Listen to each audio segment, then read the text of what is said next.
Chers amis, bonjour, on se retrouve pour les alcôves du Tanakh, ou tout ce qui se rapproche du Tanakh à l'aube de ce Rosh Hashanah, de ce nouvel an pour Israël. Mes amis, nous, êtres humains, sommes-nous constitués de matière pénétrée de ces sons de vie, issus du souffle et du verbe divin? Sommes-nous une note originale dans la symphonie de l'univers, et notre conscience individuelle s'inscrit-elle sur les harmoniques d'un chant céleste? Étrange début de propos, me direz-vous. Expliquons. Durant son existence, l'homme est principalement l'objet d'un train de vie qui ne lui autorise aucune liberté, surtout celle d'une remise en question concernant l'esprit de son histoire personnelle. Or, mes amis, à Rosh Hashanah, le chauffard parvient à nous soustraire de cette léthargie indolente. À la faveur de ces sons si troublants et si cristallins, il agite notre être et nos sentiments. Le chauffard peut-il retentir dans la ville sans que le peuple ne soit pris de tremblement, remarque le prophète. Cet objet singulier venu du fond des âges provoque en effet un renouveau au sein même des créatures que nous sommes et nous oblige à dépoussiérer notre véritable personnalité si naturellement noble. Il fut un temps où la pensée humaine allégua que la parfaite pédagogie se devait de prescrire et de reproduire sur l'individu une conduite qui lui était foncièrement étrangère. Il s'agissait là d'une opinion qui tenait le haut du pavé en Occident jusqu'au XIXe siècle. Par la suite, certains esprits révoltés, comme Jean-Jacques Rousseau, prouvèrent que cette théorie était erronée et inepte. Éduquer veut dire délivrer l'homme de ses inclinations malveillantes, de son obscur penchant, et permettre à son intériorité d'éclore. Lorsque l'homme se manifestera dans sa forme et son esprit le plus naturel, son initiation prospérera. Il s'agit ici d'une approche optimiste, où l'être humain est essentiellement altruiste. Cependant que l'humanité, la société agencée et l'ordinaire humain déforment son âme. Cette théorie est similaire à celle de la Torah. Dieu créa l'homme impeccablement, parfaitement, annonce la Bible dans les premiers chapitres de la Genèse. Nous devons donc de temps à autre soutenir l'être humain à se décharger de la domination de certaines emprises fatales. Ainsi Rousseau disait « Toute chose est bonne au moment où elle sort de la main du Créateur, alors qu'elle se détériore une fois parvenue dans la main de l'homme. » De ce fait, l'éducation authentique de l'enfant réside dans la découverte de sa nature propre. Il n'est nullement question d'une formule élémentaire de pédagogie, certainement très séduisante et, au demeurant, pour l'enseignement scolaire actuel. Cet examen nous entraîne bien au-delà, mes amis. Il se propose de reconsidérer intégralement l'ensemble des doctrines anciennes qui jugeaient les gamins comme des suppôts du diable, ou du démon, si vous préférez. Simplement parce qu'à ces âges, ils ne se préoccupaient de rien d'autre que de dormir et de manger. La croyance responsable de ces idées obsolètes tentait d'inculquer aux enfants strictement des conduites bienfaisantes, afin de conjurer leur penchant diabolique, spontané. Observant d'autre part que ce procédé ne s'employait qu'à l'égard des individus de sexe masculin. Les jeunes filles étant déjà proscrites dès leur naissance pour un satanisme permanent et définitif. La Torah, au contraire, décrit d'une manière limpide le fait que l'homme possède une âme pure. « L'âme que tu m'as donnée est pure », dit-on au matin dans la prière du réveil.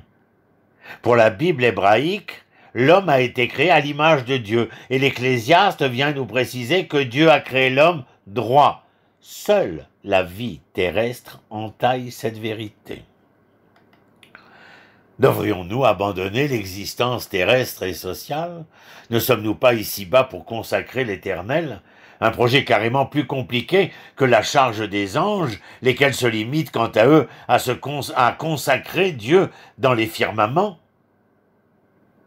La tonalité du chauffard vient nous ressusciter et nous remémorer ce que nous sommes véritablement, quels sont les buts éminents appartenant ici-bas à l'homme, et combien notre nature conceptuelle renferme de bonheur englouti.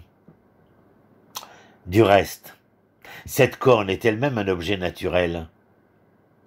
Assurément le plus naturel qui puisse être, puisque celle-ci est simplement réalisée à partir d'une corne de bélier, le chauffard à partir d'une corne de bélier. Pour Maïmonide, le Rambam, les voix du chauffard demeurent en conséquence au-delà de l'entendement humain, mais elles suscitent en nous l'espoir, le fait que leur sonorité perçante ou profonde, dénudée ou brisée, parfois même gémissante, sache ranimer fidèlement nos capacités dérobées. Néanmoins, au-delà du commentaire de Maïmonide, il nous est permis d'essayer de poursuivre la réflexion en se souvenant aussi que le chauffard fut fréquemment évoqué dans les écrits bibliques comme instrument de ralliement et de mobilisation lors des guerres d'Israël.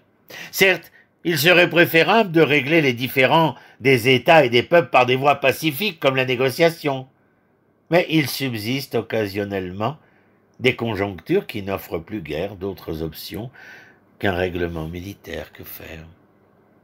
Le judaïsme voit cela comme un commandement positif lorsqu'Israël se retrouve face à un péril susceptible d'annihiler son existence propre. Lorsque le peuple d'Israël se mobilise et part en guerre, les sons du chauffard sont encore là pour susciter les hardiesses et les desseins sublimés par les combattants. En effet, mes amis, à Rosh Hashanah aussi, nous nous mobilisons et sortons vers un affrontement des plus essentiels pour notre devenir. Un combat contre les instincts naturels qui demeurent en nous, et chacun de nous sait ô combien il n'est pas simple de gagner cette bataille, car le commun des mortels que nous sommes reste fortement séduit et dominé par ses pulsions. Rien de très certain à ce que la connaissance et le labeur soient similaires. Il est aisé de prouver que l'application qui était la connaissance à sa plus éminente sagacité n'a rien à voir avec le labeur. En revanche, la relation du labeur avec l'accoutumance est tout à fait appropriée. L'apprentissage de l'indépendance, mes amis, se fait avec discernement pour échafauder une capacité divine qui requiert croissance et organisation comme n'importe quel talent. Exemple. Le virtuose du piano doit-il s'entraîner constamment pour interpréter avec grâce et maestria son morceau? Il est exact que les exercices physiques sollicitent dans un premier temps une bonne dose de concentration requérant de l'effort. Ensuite, la facilité vient et à l'effort succède l'habitude. Nous voyons notre exemple du musicien qui déchiffre une partition, puis la joue avec facilité. Pour maîtriser un instrument, on passe par l'exercice et avant que la mécanique de la position des doigts ne soit spontanée, il y a effort. Plus tard, quand l'habitude est acquise, les doigts vont directement là où ils doivent aller et l'attention du musicien peut se déplacer vers la musique. L'effort s'oublie de lui-même dans l'inspiration, l'œuvre se libère dans la grâce. Il est une force immanente du son, qui rapproche sa valeur vibratoire d'énergie et d'intelligence. Elle parcourt toute une gamme de sonorités, et il existe de la même manière des degrés. Une ouïe grossière qui n'est interpellée que par le bruit sous une forme agressive, et une ouïe subtile ouverte à des niveaux très fins du son, jusqu'à écouter dans les espaces de silence entre les pensées. Affiner l'ouïe, c'est découvrir que l'univers tout entier est murmure et vibration. C'est aussi découvrir la profondeur du silence de l'esprit. En effet, un esprit qui n'est pas intérieurement silencieux ne peut pas écouter. Il n'entend que son propre bruit. Il ne peut se mettre aux aguets et pressentir un mouvement, une respiration et les 1000 petits bourdonnements de la nature. Il ne peut pas écouter une voix dans ses tremblements et recueillir ce qu'elle ne peut confier à la parole. Il ne peut pas non plus être attentif à l'activité de son esprit et encore moins être conscient des idées. Par conséquent, il est facilement piégé par ses propres pensées, car il n'y a pas autour un espace de silence. Tant qu'il n'y a pas d'espace silencieux en nous, il ne peut pas y avoir d'intelligence lucide. Écouter, c'est ouvrir un espace à ce qui est et le laisser vacant. Écouter, c'est autoriser l'entrée en scène de ce qui advient sans faire barrage, sans vouloir par avance contrôler, sans chercher à fuir ce qui est. C'est-à-dire sans être obnubilé par ce que nous sommes en train de dire ou de penser. L'écoute fait de l'observation une méditation vivante en donnant à la conscience une profondeur qu'elle n'aura pas sans cela. L'écoute, mes amis, permet qu'affleure en permanence la conscience qui est en toile de fond de toute expérience.